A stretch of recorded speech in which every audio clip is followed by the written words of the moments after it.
everybody hear me? Great. Good morning, everyone. We're going to go ahead and get started here.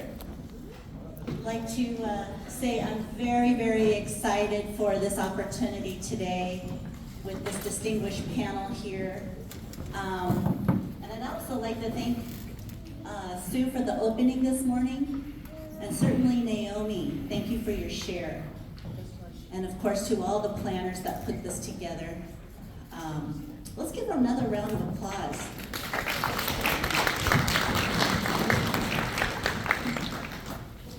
My name is Michelle Singer. I use she, her pronouns. I'm a citizen of the Navajo Nation. I am a part of the adolescent health team at the Northwest Portland Area Indian Health Board. I am a project manager for the Healthy Native Youth Project. And I have been asked this great honor to facilitate and moderate the leadership voices from the Northwest Youth, Elder, Tribal Leader Dialogue. This is a valuable opportunity to have an intergenerational panel of health advocates from our Pacific Northwest region with us today. I don't know if our biographies went out in the agenda, but I have to say, I have a great admiration and respect for all of these folks in some way, shape, or form. I have a connection to them, so I consider them my mentors, my elders, our leaders, my peers, our youth, my nieces and nephews, if you will. Wonderful folks. I'm gonna start really quickly and just give a quick little summary of the folks here. Dr. John Spence, Grovon, Assiniboine Sioux, if that's correct. He'll correct me if I'm wrong here. Elder, leader, author, veteran, teacher, trainer. One of my personal mentors, we were just talking, I've known him since I was 22 years old. Do the math, 31 years. Love this man. Sitting next to him is the Honorable Nicholas Lewis, Lummi Nation, Tribal Council member of the Lummi Indian Business Council. He's our chair of the Northwest Portland Area Indian Health Board. He is a board member of the National Indian Health Board Executive Committee, and also recently elected secretary for the Executive Board of the National Congress of American Indians. Nice, nice. Tribal leader. To his right is Miss Maya Martinez, Spokane Tribes. She is one of our youth delegates of the Northwest Portland Area Indian Health Board.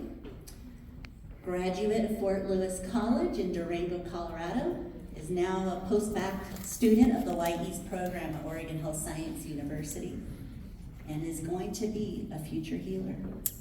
Miss Maya Martinez. And to her right is Justine Bautista, Northern Cheyenne, one of our local youth here, and I'm proud to say one of NICWA, National Indian Child Welfare Association's first youth board member.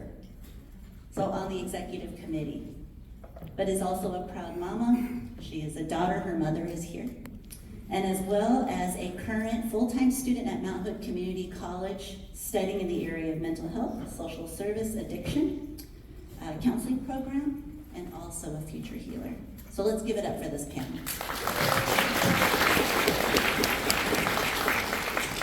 They are Native community pillars of strength and advocacy. The goal for this panel is to provide multi-generational perspectives, voices and words of wisdom to inspire us at this time of the year for reflection and gratitude. So, in order to be able to accommodate the time constraint that we have this morning, folks, we are utilizing a lovely timekeeper here this morning. We would like to keep it brief, maybe 3 to 4 minutes, to allow for all of our panelists to be able to share.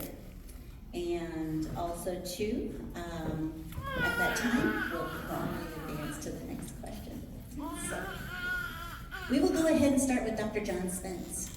The question is, how did you first become introduced to the board? Okay, let's see, I was, I'm originally, like she said, I'm originally from Fort Belknap, Montana. I think you said Grove on the Sioux. We've gone back to our native names. Grove is actually Ananin or Ani, and the Sioux part of my background is I'm Papa Lakota from Standing Rock. My grandpa's from there. My two older sisters and I were raised by my grandmother. My mother died when I was 3. I never met my birth father. So actually, all the kids I've worked with over the years, I've worked with a lot of kids. And currently, I work twice a week with kids in treatment. There's a local program here.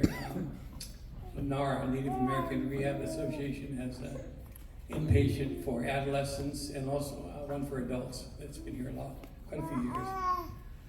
I work in the kids program twice a week, doing horse therapy, therapeutic ranch out west here, called Forward Stride anyway. I work with the boys on Tuesdays and the girls on Thursdays, and there's usually like 4 to 8 or 9 maybe kids each time. I just want to start out with that because it's like what I'm doing now, that's all the years have led there. So I'm 81. No, I'm 82. And I've been sober 41 years. I want to say that rather. Because there's no way I could be doing what I'm doing now or working with. There's some great people I work with here. That guy, especially Shane, that on the health board, you stole him from NAR. Son of a gun, he didn't tell me something the day before, so I couldn't talk him out of leaving NAR. But you guys are really a good person. You stole a good person here. And Michelle here, we worked together at Shemawi Indian School. I was down there 7 years working for their student subsidy use program. I got recruited, still working at my tribe then. I worked 7 years with my tribe at Fort Belknap. And actually, that's where I sobered up. That's also one of the things I wanted to say. You just don't, you can help people, or people can get sober or get healthy anywhere. If I can stay sober for 5 years at Fort Belknap, I can stay sober anywhere, Anyway, there's a lot of resources here. And I know all you guys must be a good resource to help the people. You wouldn't be here at the health board. Okay, cool. Wow. So, how I first heard of the health board. I got recruited here to work in an Indian social work program, school social work right here, in 1972. So we're 4 years here on campus, this Indian program in social work. And the health board was up here. And so, I can't remember all the folks that were around then. That's a long time ago. And that's 50 years ago. So that's the first time I heard of it. And of course, going to a lot of meetings, you can't help but network with really good people. So I see it's still going on. I'm real glad. Thank you for the opening prayer. I really appreciate that. If we start that way and end that way and keep that in mind, we'll be okay. Shane's always worked with culture is treatment, cultural prevention. We kind of got that mantra a few years ago. I totally believe that. That's what worked. We keep that going. Because in our culture, we, especially at Fort Belknap, we say you got to be a good relative. That's the main deal. So let's all be good relatives. Thank you. Thank you, John.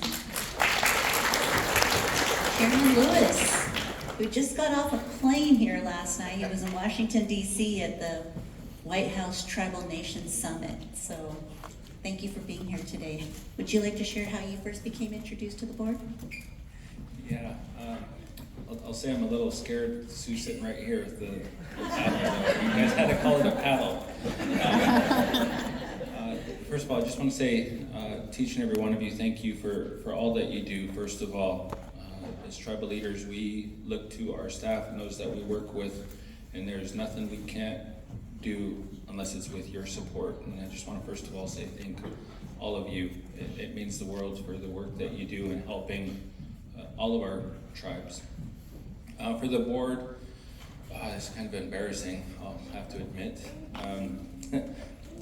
I didn't grow up at home on the reservation. I grew up outside the reservation. My mom abandoned me when I was 2. My dad died when I was a young child.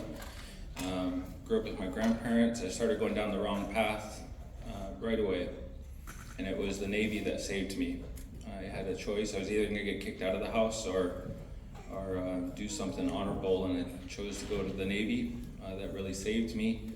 But kind of growing up away from the community, I didn't even know what a tribal council was until after I got out of the Navy. But when I was in Yakima, I was married over there, and I just got out of the Navy after 8 years. And my wife at the time, and we're still good friends, she worked for their council. And I remember walking in there to their council hallway and just wanting to get to know people, and I got kicked out of Yakima's office. She said, "You're not Yakima, you gotta go." I'm like, "Why?" And she told me later on, and I was asking my ex-wife now what her boss does, and she's like, "She's on the Northwest Portland Area Health Board as a delegate." I'm like, "What's that?" She started telling me, she's like, "They do all these cool things, like, I'm gonna be on that board one day." I didn't know. And they all laughed at me because I was trying to be a wild horse racer cowboy. And I learned I could not do that. I'm not proportioned right for that. So a lot of people laughed at me, and you know, I like to joke around and have fun. And I moved. My mom got cancer, and that's why I moved home, and that's why we got divorced. She did not like the rain on the coast, and she didn't like the smell of the ocean, where my house is right on the water, so you either love it or hate it. So we got divorced over that, and moved home. And like I said, I really didn't even know what a tribal council was, even when I moved home. And here I was in my 30s. I think it was my 30s. And then I have a challenge of learning the hard way. And I always get told I can't do something, and I set out to do it. I ran for council, and then I surprisingly got on. I just wanted to see what people thought of my name in the community. I got put on. I'm on my 3rd term now. And then when we had an election here put in, and the first person I called was that council member from Yakima that kicked me out, and my ex-wife, and I said, "I told you I would be here." And ever since then, I think I really have a challenge. I get focused when somebody tells me I can't do something, because I will find a way to get it done, or find a way to drive the staff crazy. I know Laura, Carol, and Candace, and Danica especially can vouch for that, because I will be one that can call 10, 11 midnight and say I have an idea. But again, it's because of the staff like you guys all that help all of us. So kind of my little short story of how I knew about the board. I didn't know what it was, but fast forward, here I am. Well, we thank you for that, Chairman Lewis. Thank you very much for being here. Ms. Maya, how did you become introduced to the board? Well, I had kind of dabbled with We Are Native and saw the things online, and I came across this flyer on, I think, Instagram, and it was for the Tribal Youth Delegates. And I was like, maybe I'll apply, maybe I won't, I don't know if I have the time. And my mom came home and was like, "You need to apply. Just put in for it. Come on. You want to go into medicine. You want to do this." And I was like, do I really want to take the time to do the application? And I'm so thankful that I took the time to do the application. It really opened my eyes to things that I've never experienced and people. So, yeah, that's kind of how I was introduced to the board. Well, thank you very much, Maya. I appreciate you being here today. Ms. Justine, would you like to share with us how you were introduced to the board? So I have not I was not formally introduced to the board. I've heard about it through Nicola and through some of the board members that I see here that I actually did not know were on the board. So this panel is kind of my first introduction to the board. I'm happy to be here, yeah. Thank you. Yes, and again, we have citizens here of our Pacific Northwest tribes, but we also have local community members who are allies to our board and of course to community, the Native community, and just collectively as one as community here in Portland. So we thank you. My next question to the panel is, what is a positive experience you have had through working collaboratively with the board? Dr. Spence, would you like to take a crack at that? Oh, there you go. Well, let's see. Well, since March of '99, quite a few years ago, we here in Oregon, there's 9 tribes in Oregon. You guys probably know that. 9 federally recognized tribes. And the folks who work in prevention and treatment, and of course that's been my background, we meet quarterly at one of the 9 reservations or at NARA here in Portland. And NARA is a big urban program that serves hundreds of tribal folks around here. So anyway, folks from the board always attend. So Dr. Deacon Brown, the 2 ghost dogs, a lot of different folks. Stephanie, let's see, Colby, a lot of different folks on the board attend our meetings. Those are my favorite meetings of all the meetings I have to go to, because the tribes run it. And I love, we have this ethic. If a state or a federal person wants to come, they have to stay the whole time. They can't just come in and for 10 or minutes and brag about what they're doing with the tribes and then take off. They have to stay with us. Burns Paiute tribe comes, 6 hours over to a meeting. Ghost dogs, mom, a lot of those really good folks there. And Warm Springs comes over the mountain in the winter. So we make those feds and states stay there and listen to the tribes. And Shane, for several years, has been the facilitator of that group of the 9 tribes meetings. So health board's always there. Folks in the health boards are always there. Thanks very much, John. Yes, Oregon 9 Tribes is next week. I was going to say here in the City of Roses, so we'll see you there. Chairman Lewis, what is a positive experience you've had working collaboratively with the board? Still being alive, I think. As I mentioned, working with some of the staff, I can probably drive them crazy, and the fact that I'm still here breathing, and they gave me a mic in front of all of you, and I said I get to frame some new ideas in front of everybody. What comes to my mind is actually something that we did most recently. I really don't believe in doing things the way we've always done.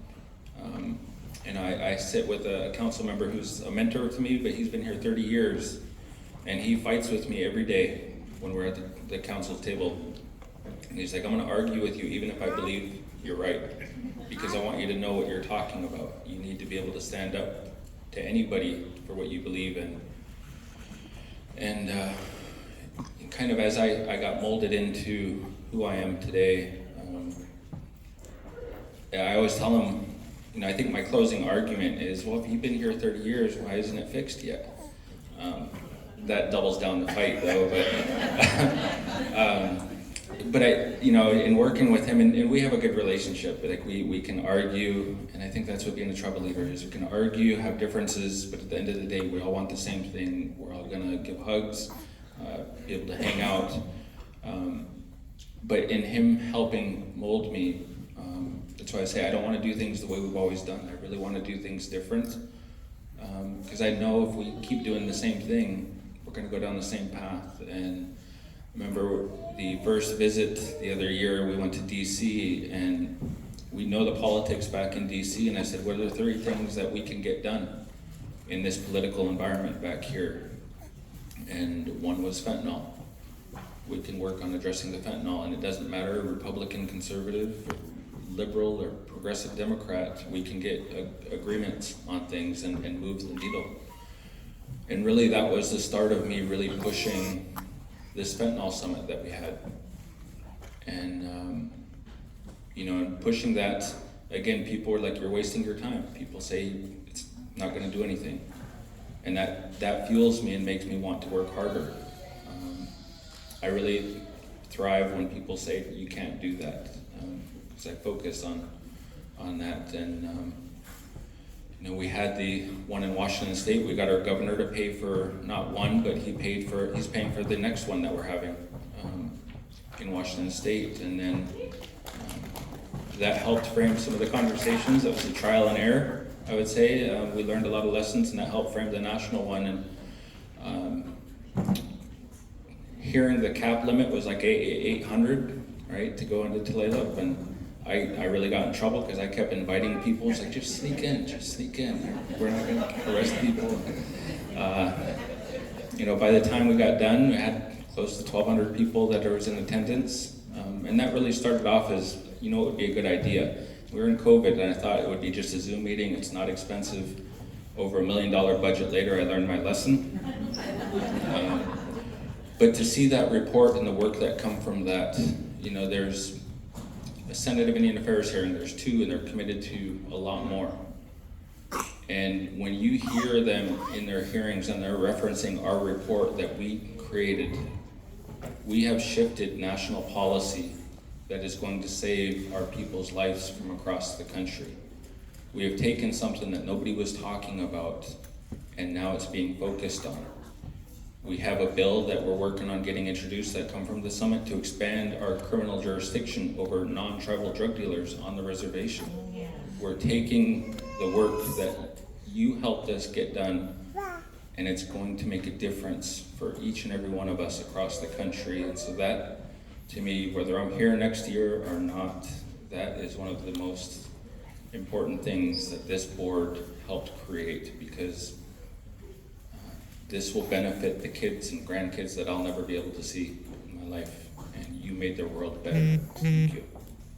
Thank you, Chairman Wood. And it was a topic yesterday morning at the White House Tribal Nation Summit. Vice Chair Anthony Hilaire was on a distinguished panel with some key folks, and really appreciate your leadership. And he even gave Chairman Lewis honorable mention there, so thank you. Maya, why don't you share with us a little bit about a positive collaborative experience you've had with the board? Most recently, probably in January at the quarterly board meeting. If you knew me in 2018, you knew I couldn't speak in front of a group of people like this, and even now you probably can see me shaking a little bit. I, sitting in that room with the other youth delegates and learning from Tommy, Selena, Candace, we had Jericho in there. We were all in there around this table just brainstorming, and the ideas were flowing. We had people were piping in, and it was a great conversation that I tend to shy away from, and I felt so supported to be able to speak in that environment. We all were able to speak in the main council meeting, and I haven't seen so many youth just so excited to speak and share their ideas in such a space. For me, it was very, it gave me a lot of confidence that I tend to kind of shy away from, and it was just very good for me to figure that out. I felt so supported, and over the last 6 years, I've seen myself grow so much as a person, as an individual, as a leader, and being in that room was much of a, it felt very like the time was changing. Things were changing, and we all felt confident, and we knew what was expected of us. And so I think that was probably one of my favorite moments thus far. She rocked it, as well as our other youth delegates. Yay! That was a special memory, and that's a good one. Thank you. Justine, would you like to share?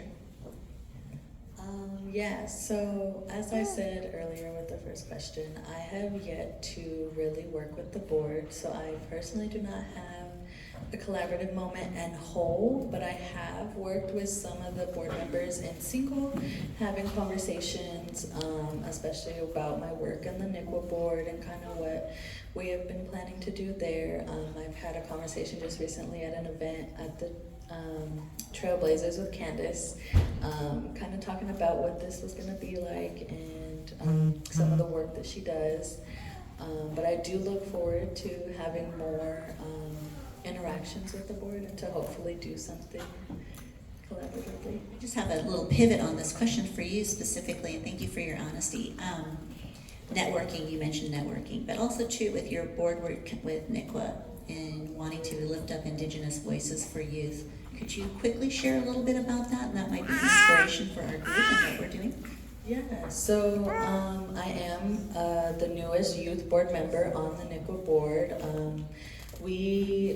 My main goal is to just kind of use my voice and my experience to kind of give an opening to what Native youth kind of face in the systems, and how I believe are ways that we can kind of better the situations for them, and also better the situations for families to maybe where our Native youth are not taken as much. I just really am passionate about teaching rather than just taking and just punishing our people.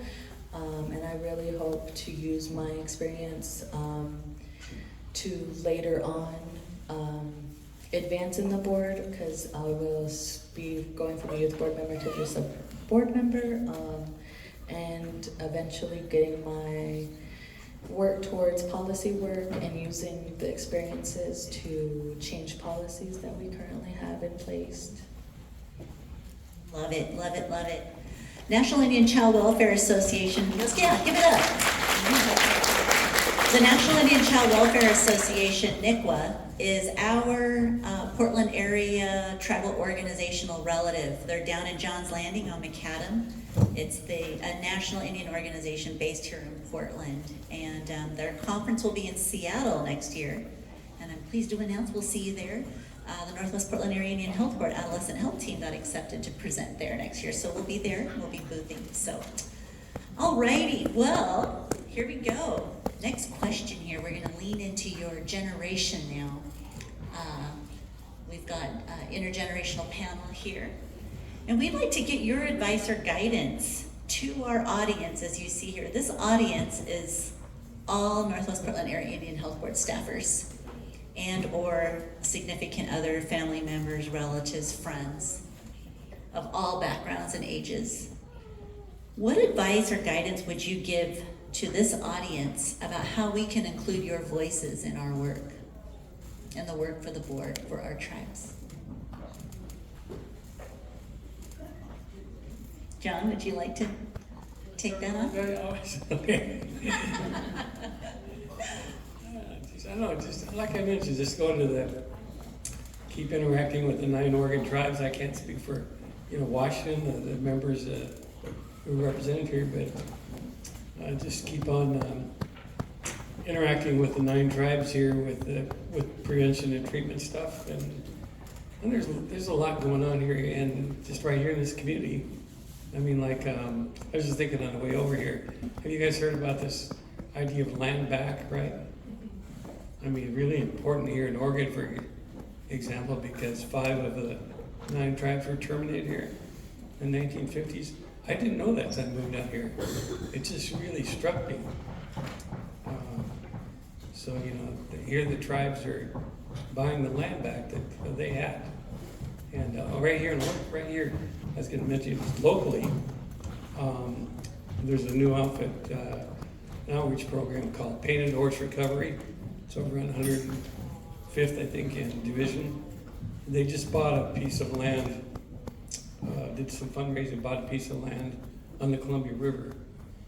So they're going to build a sweat lodge and what else, but they're working with like a lot of the street people who are a lot of our native folks and homeless camps. That's who they're working with. And then also Future Generations Collaborative, FGC, they just were given an old church that got out of business. And they're gonna have homeless shelters there, tiny houses, they're gonna build tiny houses. And they already have a preschool going. It's over on 32nd and I forget what the cross street, northeast. I mean, right here, you're getting land back. Pretty cool, yeah. So this health board here, you guys could certainly help just here locally with those two things.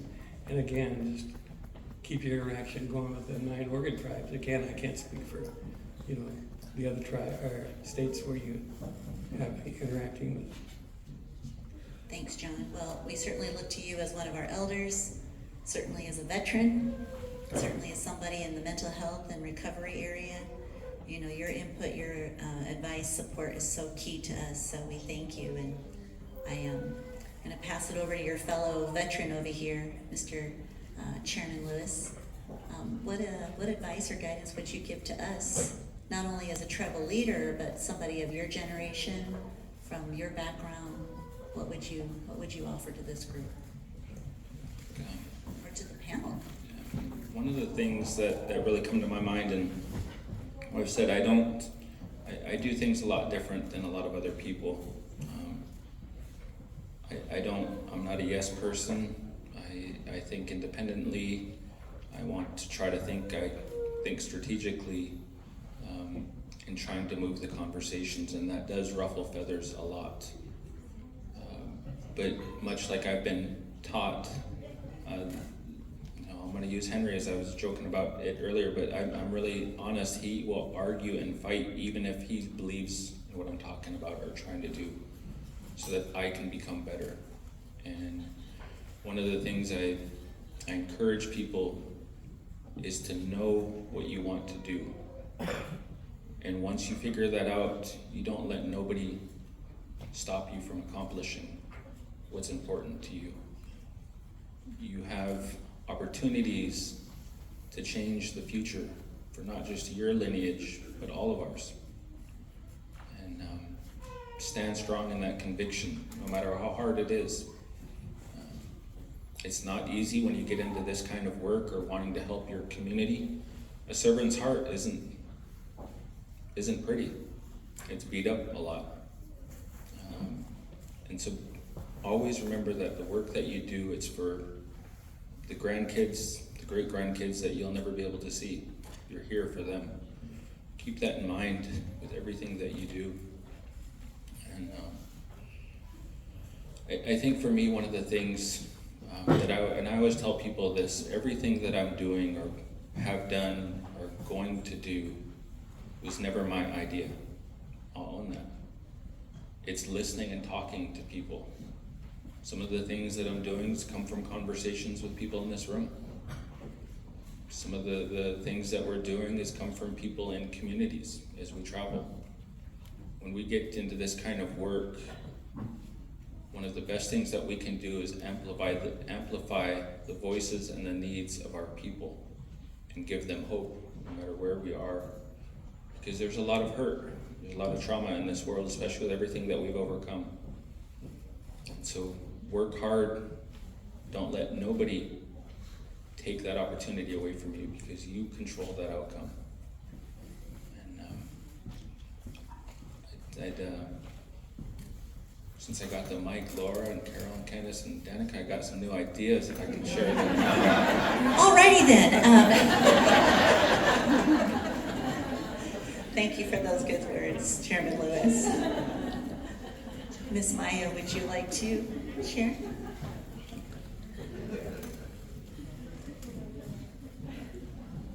I've been pondering this question for probably like 10 months now.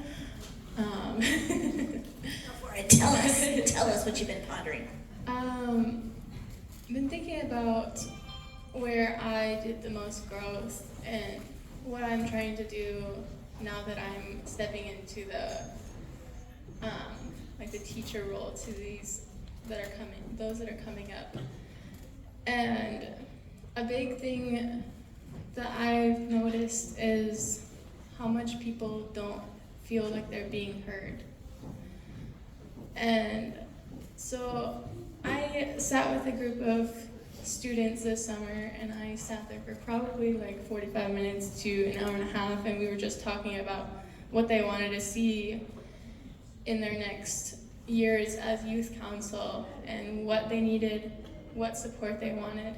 And I took all the things that they said, I wrote it down in a note, I took all this information down, and I brought it and presented it. I presented this information, and the information got swept under the rug. And I go back to seeing these youth, and they're still upset, they're still mad, and I go back, okay, let's figure this out. They want to see this, we want to see this.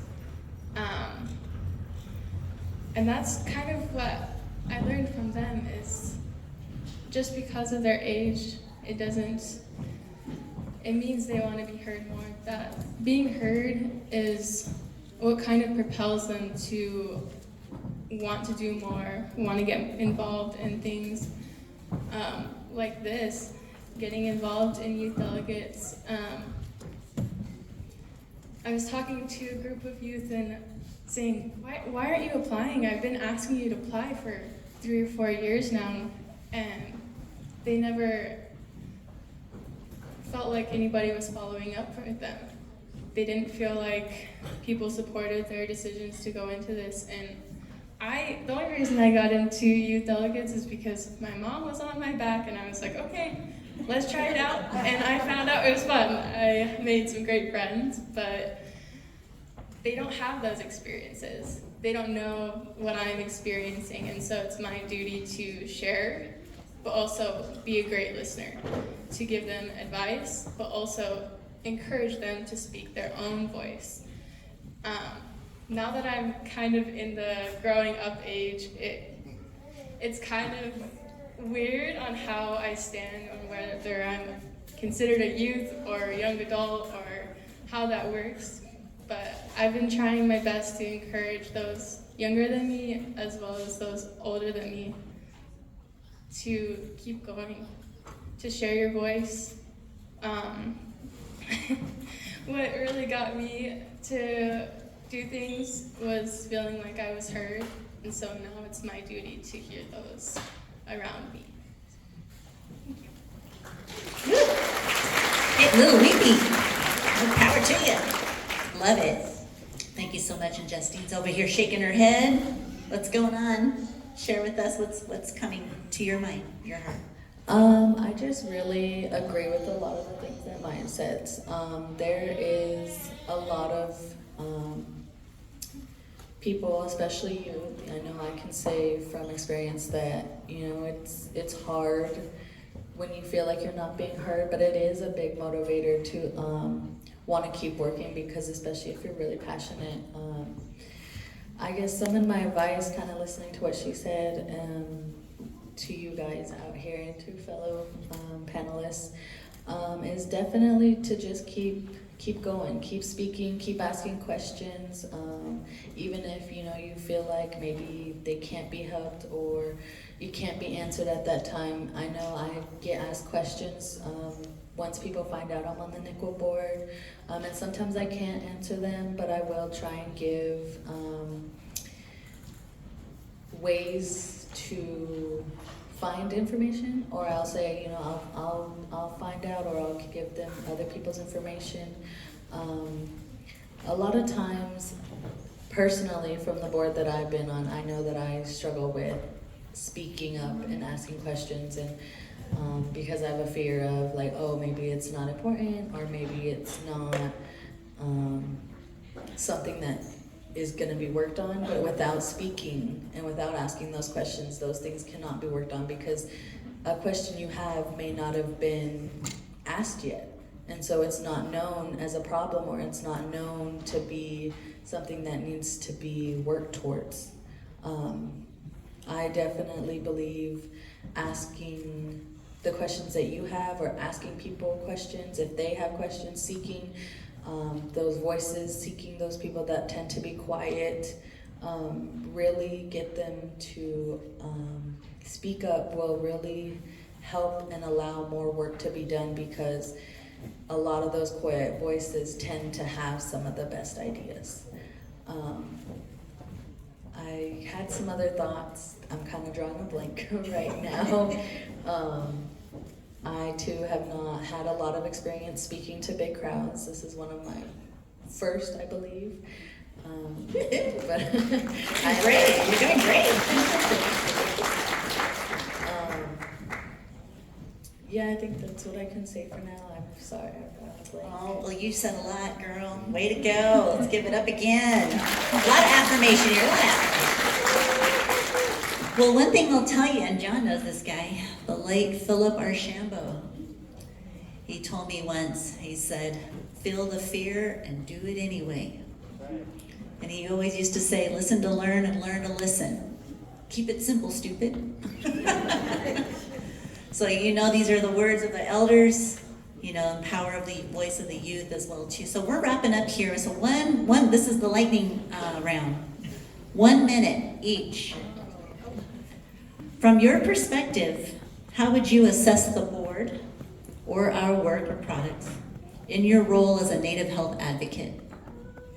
Essentially, we're looking for a report card here, because this is the end of the year, right? Year end.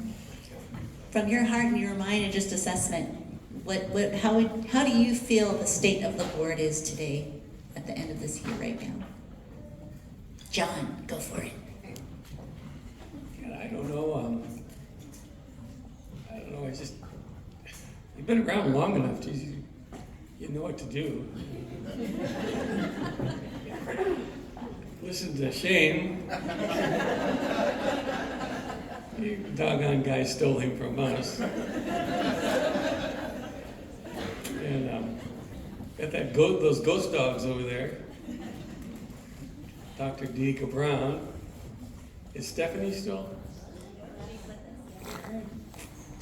Oh, you just do what you're doing. Keep doing what you're doing. You have to account to the board, this guy. Just do what you're doing. Keep doing it. Thank you, John. Thank you, Dr. Spence.